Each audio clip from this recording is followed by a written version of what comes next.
Halloween always brings out the crazies. It's that way in any town, but in Moorton, where we seem to have more than our fair share of crazies, Halloween is a particularly busy time of year. It's the same as when people talk about the full moon somehow acting on people with mental illness. My father always used to say when he saw a full moon that nurses will have a hard time tonight, along with his other comment that they'll be bouncing off the walls in the asylums tonight.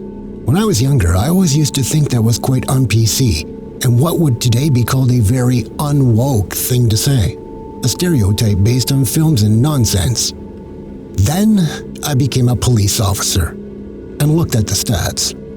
Every full moon, without fail, the number of incidents went up in a spike as people reacted to it. I have never received a proper explanation as to why, but something about the tug and pull of the moon on the tides affects people. The same was true of Halloween.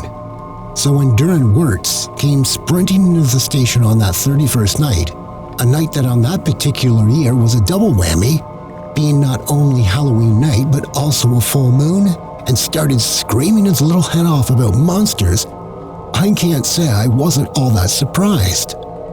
When he wouldn't calm down and started throwing things around in an attempt to make us go out into the street and stop these so-called monsters, then I became annoyed and eventually had to have him restrained. An hour later, with Wirtz sitting handcuffed in an interview room, I tried to get to the bottom of the issue. By that point, he seemed a little calmer, but was still shaking and quivering like he'd spent a winter's night standing in the Arctic rather than a mild autumn in Moorton. I asked him what all the fuss was about, and again he started screaming, saying over and over the word monster, and insisted that we go out and stop them. I remember when I got up from the desk, he screamed the word "finally" and banged on the table, genuinely thinking I was standing up because I was on my way to catch the monsters. In reality, I was getting up because he wasn't making any sense, and I intended to leave him in there for another hour to calm down. Wirtz, I knew, was a local troublemaker, constantly passing through my doors and spending his evenings in one of the back lockup cells when he was illegally drunk underage or had been reported for assaulting another kid or throwing eggs at the neighbor's house. For those kind of things, I'd half expected to see Wirtz that Halloween night anyway, pulled in for some juvenile stupidity that was already going to add to his already lengthy record. What I didn't expect was to see the sweaty, quivering wreck that sat before me. Whilst it was still likely that Wirtz had been up to no good, it also seemed clear that something had scared him badly. "All right, young man," I said when I returned to the room and found that he had begun to stop shouting and bawling. "If you're willing to conduct yourself in a civilized manner, then I might be willing to hear what you have to say. Now, are you going to settle down and tell me properly, or do I need to give you another hour to think about it?" Wirtz nodded that he had calmed down, and so, taking a seat opposite, I placed a statement sheet in front of me and took out a pen as if to write down his words. In reality, I knew already that I was probably just going to end up turfing this lad out when he sobered up a bit, without charge. Another drunk and disorderly rap wouldn't look good on his file, and a slap on the wrist and stern talking to probably would be enough. No need for an official report that would be held against him. Lifting the pen and raising my eyebrows expectantly, I encouraged him to speak. "Okay, so I was in the park," he stammered, trying as best as he could to keep his voice level and not to shout in case I simply got up and walked out again. "I'd gotten some trick-or-treat candy from some kids on the corner and, at this point, I chose to jump in and interrupt. Wirtz was 17 years old, and unless someone mistook his ugly mug for a Halloween mask, he was not wearing a Halloween costume. I reasoned, therefore, that he clearly had not been trick-or-treating. Since Wirtz already happened to be a massive bully and a petty theft, the topic of how he'd happened to come across his trick-or-treat candy seemed like a more interesting portion of the story. "And how exactly did this candy come into your possession, Mr. Wirtz? Seeing as you are hardly dressed for trick-or-treating," I remember asking.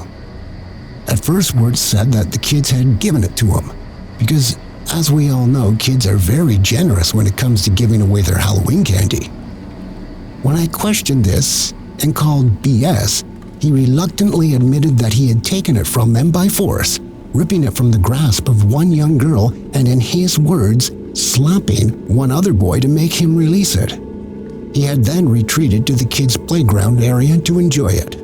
This sounded far more plausible and was actually the first believable thing Wirtz had said since he came barging through the doors several hours earlier. I was sitting on the old roundabout near the swings on Layton's Park, near where the trees back onto the woods, and I was eating this candy. There was nobody else there because it was nighttime and because all the other kids were off trick-or-treating. I nodded that I understood and asked him to go on. So I was sitting there on my own, and usually I don't get scared of the dark or stuff like that, but I was sitting there and I heard this weird voice. I looked around, he paused, and I saw that his eyes filled with tears. I saw the swings.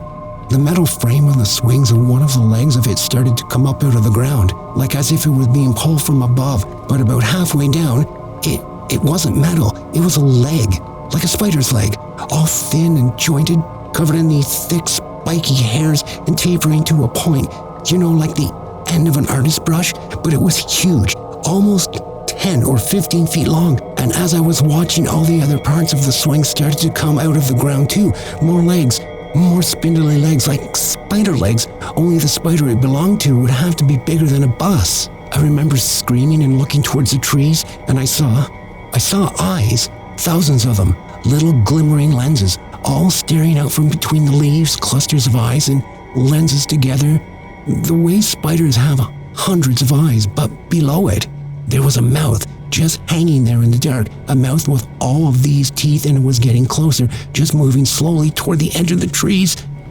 toward the park, and I wanted to run, but my legs wouldn't move.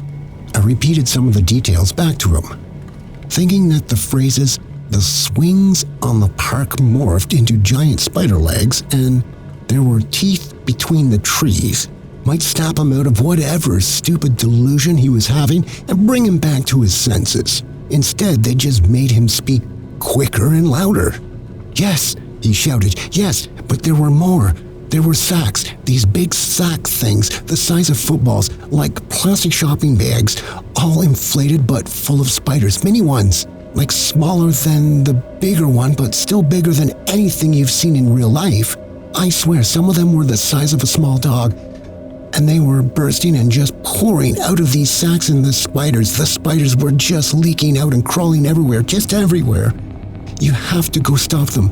They'll be all over town." I got up from my seat, but I didn't go to fight the spiders or the monsters that Wirtz was screaming about.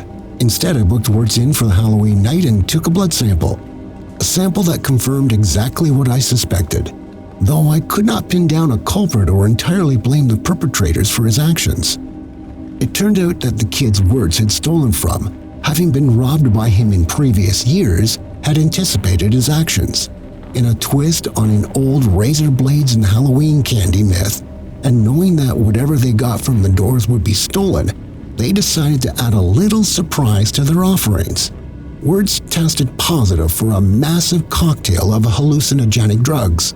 Drugs which he swears on everything important to him that he did not take, and which my reasoning would assume had been given to him deliberately by his victims. How the kids came into possession of these substances in the first place, I don't know. Though I did suspect an older brother at a university might have brought them back.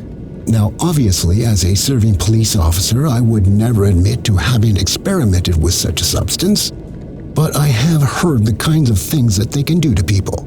The thought of having that sort of thing in my system without knowing it, with all the terrifying stimulus of Halloween night, is a seriously bad idea, likely to give the user the trip from hell. The idea of being on those drugs on Halloween, whilst alone in the dark of a children's playground, could easily have been a terrifying experience.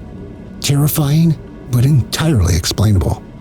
What was harder to explain and probably triggered Wirtz's hallucinations in the first place was the appearance across the trees of Layton Woods of what looked to be yard upon yard of spider web, hanging from the trees in huge sticky white sheets. I saw this webbing myself the following day when I went down to check the scene and make sure there was none of that laced candy still lying about there. Despite the evidence of his bad trip, Wirtz insisted that what he had seen was real, and that the spiders he saw were probably now nesting in the surrounding houses, growing fat and waiting to emerge and feed.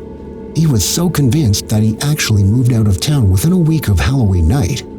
I'm not convinced of his claims. The report on his blood work was enough to convince me that what he saw was a hallucination. I have to think that because if I didn't, then as a serious arachnophobia myself, I wouldn't have been able to stay in town either.